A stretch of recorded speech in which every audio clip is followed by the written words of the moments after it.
But here's the bitter irony. China's peaceman has reached Russia. I'm talking about this man, Li Hui. Hui is China's special representative for Eurasia, but right now he's got a very specific job. Bring peace to Ukraine. Easy, right? China has already released a 12-point peace plan to end the war. Ironically, the document doesn't even mention the word war. It talks about the crisis in Ukraine. Either way, Li Hui has been busy. He kicked off his mission impossible in Kiev. He then traveled to Warsaw, Paris, Berlin, even Brussels. Now he's in Moscow. What has China's peace envoy achieved so far? Virtually nothing. The fate of this peace mission was predetermined because China is not a neutral party. They have announced a no-limit partnership with Russia. Thus, they want to weaken the West, so China may not be fighting. But they have major stakes in this war, which is why Ukraine is wary of their plan. China's envoy met President Zelensky in Kiev. The president's message was crystal clear. Don't ask us to give up land. Don't ask us to freeze the fighting. And what does China's peace plan say? It's got 12 points, but 2 of them stand out. One is ceasing hostilities. China wants both Russia and Ukraine to stop fighting. 2, resuming peace talks. Basically, finding a long-term plan to coexist. Let's assume both these demands are met. Let's assume the fighting ends today. Who does it benefit?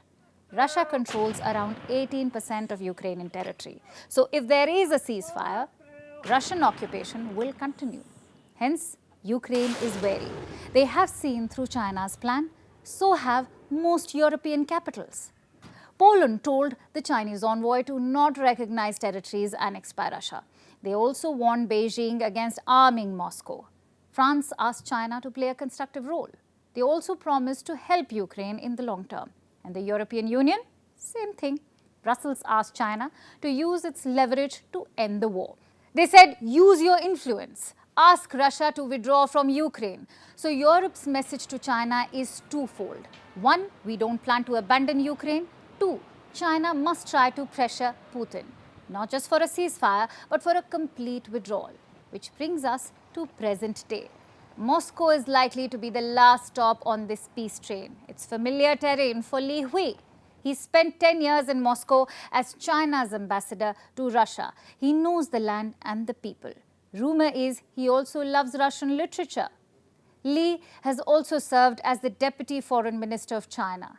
He's dealt extensively with ex-Soviet states. My point is, he's not a lightweight. He is one of China's senior-most diplomats. So the idea behind sending him is clear: to tell the world that China is serious about its peace plan.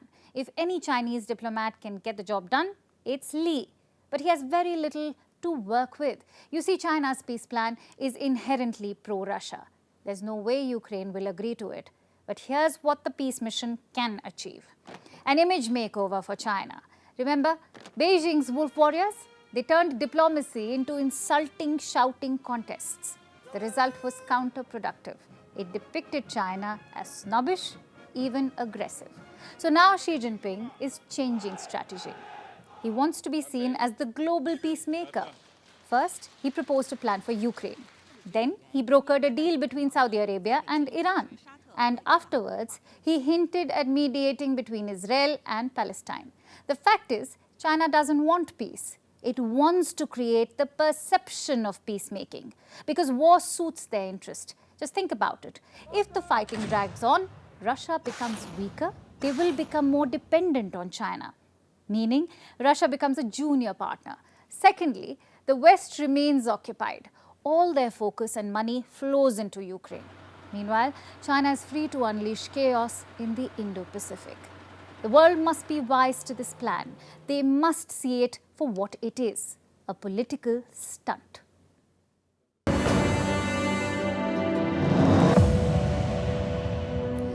Russia is making bold moves near Ukraine. Moscow is finally resorting to its nuclear options. Tactical warheads are being moved to Belarus. The plan was announced back in March. So far, the Kremlin hadn't acted on it, but today it finally pulled the trigger. Russian nuclear weapons are going to Belarus. The transfer of nuclear weapons has begun. It has already begun. Yes, it has already begun. The weapons are already in Belarus. Maybe. I'll take a look when I go back. That was Alexander Lukashenko, the president of Belarus and a loyal ally of Vladimir Putin. Lukashenko has kept his promise. His country is now playing host to Russian nukes. The West has denounced these deployments. What made Putin resort to nuclear weapons? What is the Russian president's endgame? Let's deep dive. The war in Ukraine is in its 15th month, and both sides are battling for every inch of territory. A counter-offensive by Ukraine could begin soon, which some say has already started. But Russia is preparing. Moscow is responding with nuclear weapons. The plan was announced back in March. Belarus said today the warheads are on the move. Who are these weapons for? Ukraine. That's a no-brainer. But there could be more targets. Look at the map. Belarus shares a border with 3 NATO members, Poland, Lithuania, and Latvia. So these countries too can be potential targets. What kind of warheads are these? Tactical warheads. They are small in size and they are used for a limited strike. So they won't be able to destroy big cities, but they can obliterate small areas. That's their purpose. The nukes in Belarus will be controlled by Russia. So no change in ownership, but if a nuclear strike is ordered, Belarus could execute it on Russia's orders. They were given missiles that can carry these warheads. Some aircraft have been converted too. Belarusian Sukhoi 25 will be able to carry nukes. The Sukhoi 25 is a Russian warplane. The Air Force of Belarus has them. In their fleet, Belarusian servicemen got some training too. So everything is in place. The question is, why now? The Russian defense minister has dropped some hints.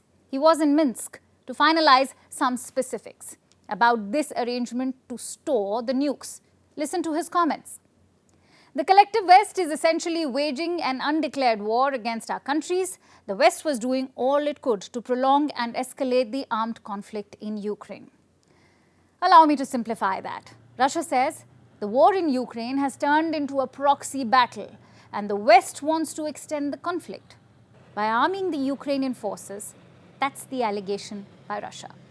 So the nukes are deterrents, a way for Russia to take control and perhaps influence the outcome of this war. The US has called Russia's move irresponsible. I would say that we strongly condemn the arrangement. As we have made clear, the use of chemical, biological, or nuclear weapons in this conflict would be met with severe consequences. Washington has condemned the move. But what are they doing to stop Moscow? Will it change its own nuclear posture? Will America reinforce its own nuclear deterrence? The answer to that question is a no. For now, the US has decided to do nothing. We have not seen any reason to adjust our own nuclear posture. You've heard us say that before, nor any indications Russia is preparing to use nuclear weapons for Belarus. Speaking to that particular issue, this is yet another example of making irresponsible and provocative choices. So we remain committed to collective defense of the NATO alliance, and I'll just leave it there. So the US won't change its posture, but its ally, Japan, thinks differently.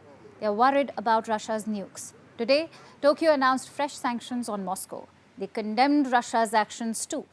We are aware of the announcement by both Russia and Belarus. As the only country to have suffered atomic bombings during wartime, Japan never accepts Russia's nuclear menace, let alone its use. A nuclear menace. Japan is not mincing its words there. Expect this war of words to intensify. What about the actual war in Ukraine? Well, the fighting is escalating. Today, Russia targeted Kiev again. More missiles and drones were launched towards Ukraine's capital. Ukraine said it shot down 10 missiles and 25 drones. There were no casualties. Russia is making moves in Crimea too. This week, Russian officials seized an apartment there. Guess who it belonged to? Volodymyr Zelensky, the president of Ukraine. Reports say the property will be auctioned. But these small measures will hardly matter. Russian nukes are now not just near Ukraine, but they are close to NATO's borders too.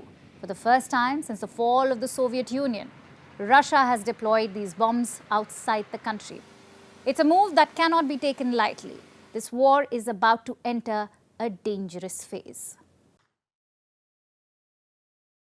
Now let's focus on something else that kills people: disease. Specifically, let's talk about what's concerning the World Health Organization. Disease X, the next pandemic. This isn't a specific disease. It's a warning about the future.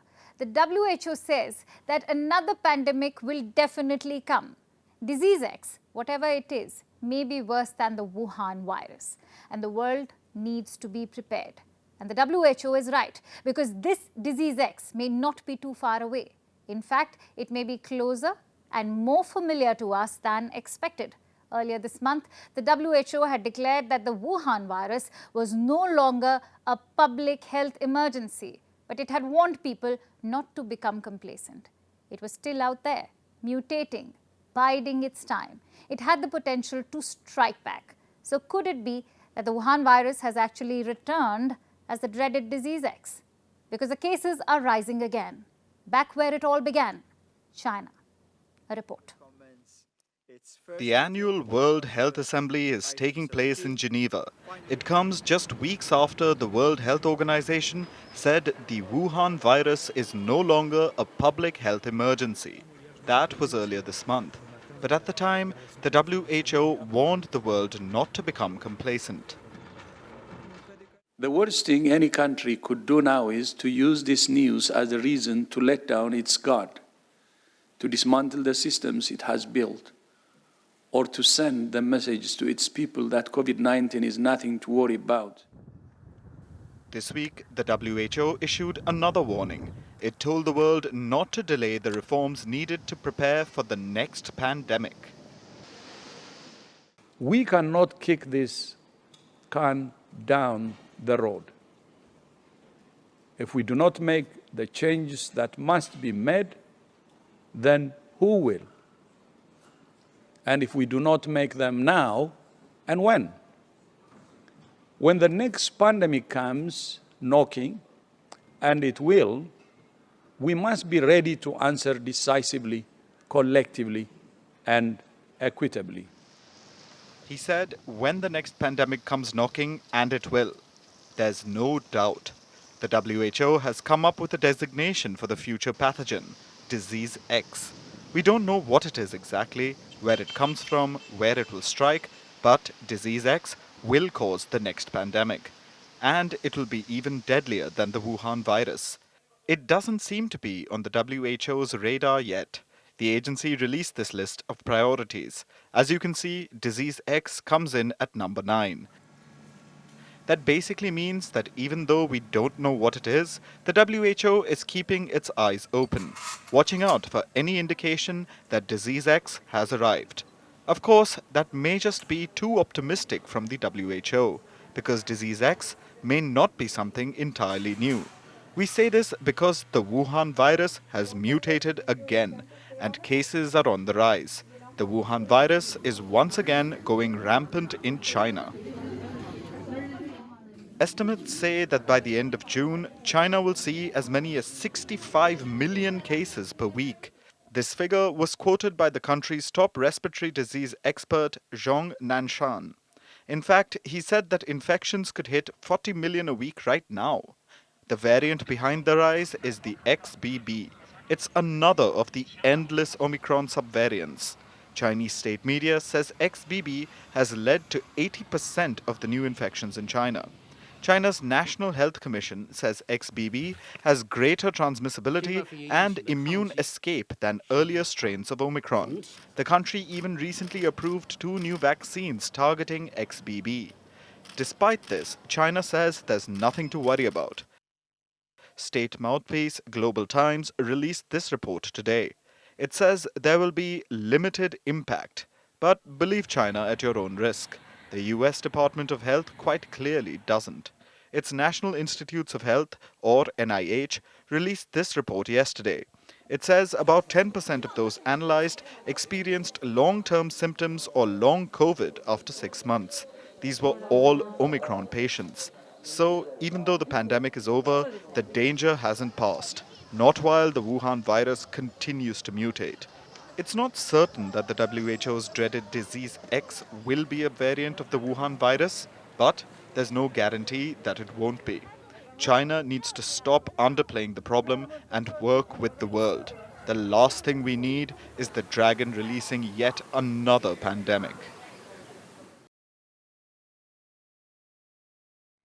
Now, we all know what burnout is. It involves long working hours, poor work-life balance, and even the glamorization of overwork. Burnout takes a toll on our bodies, and we know that it's bad for us. But have you ever heard of bore out? This word doesn't get as much attention as its workaholic cousin, burnout. But it's just as evil. Simply put, bore out refers to chronic boredom.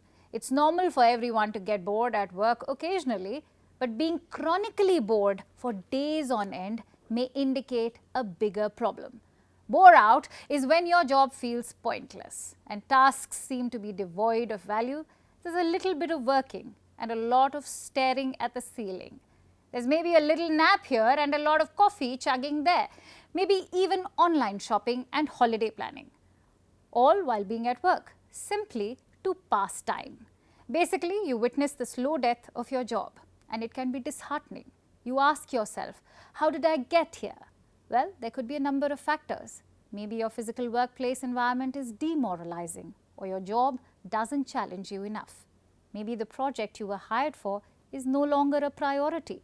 It could also be that you shouldn't have been hired in the first place, or that you were brought on board a little too soon. All in all, bore out is about people not having enough work to do. It is seen as jobless employment. And it is different for different people. Maybe someone is lazy and secretly enjoys chilling at work. Maybe someone wants to do more but doesn't know how to tell their manager that they are effectively jobless. So there are variations. But experts say the fundamental experience of bore out is its meaninglessness. It's when work doesn't really have a purpose, and bore out can seem like just a buzzword or even a laughing matter. But experts say it is just as pernicious as burnout because boredom at work is a real issue. It is present across industries. It is bad for both workers and companies.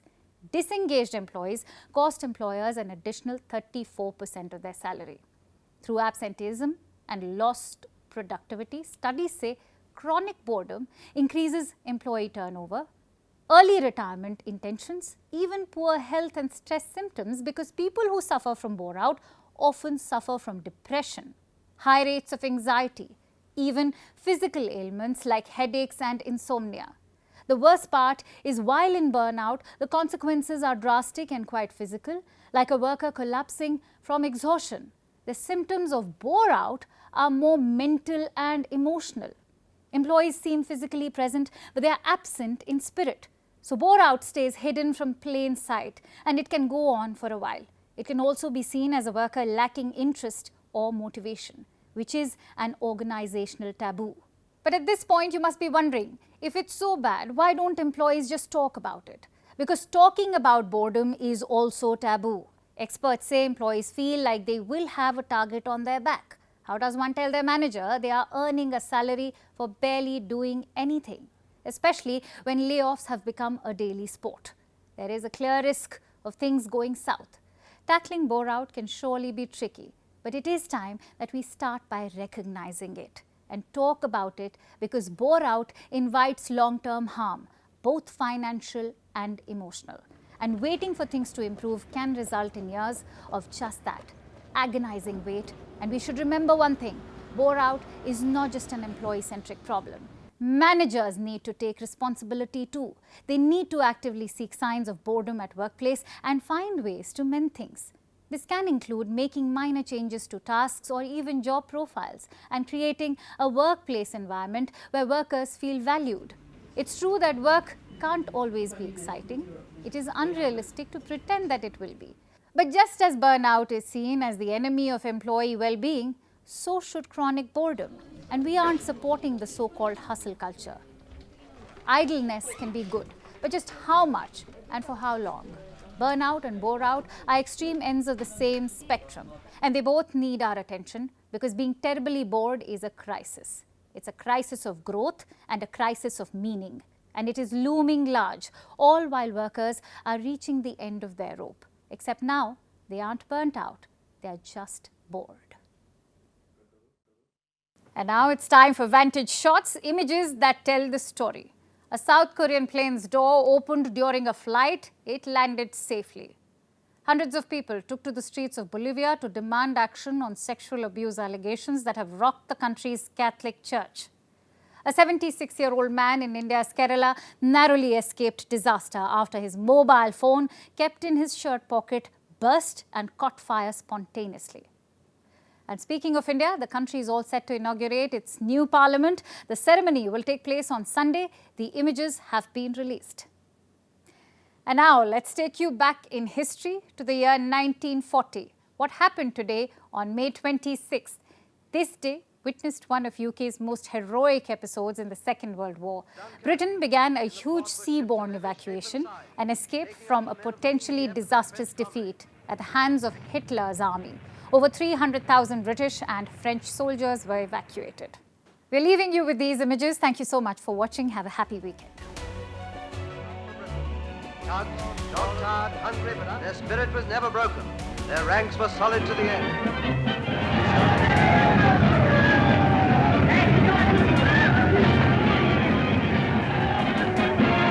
Earned themselves a new name, the Unbreakable by rail in Britain. Tired, but there was a non-stop buffet all ready for by the most terrible battle of all time. No, you can't beat a nation that breeds men like...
The US and Russia are dangerously close to an armed conflict.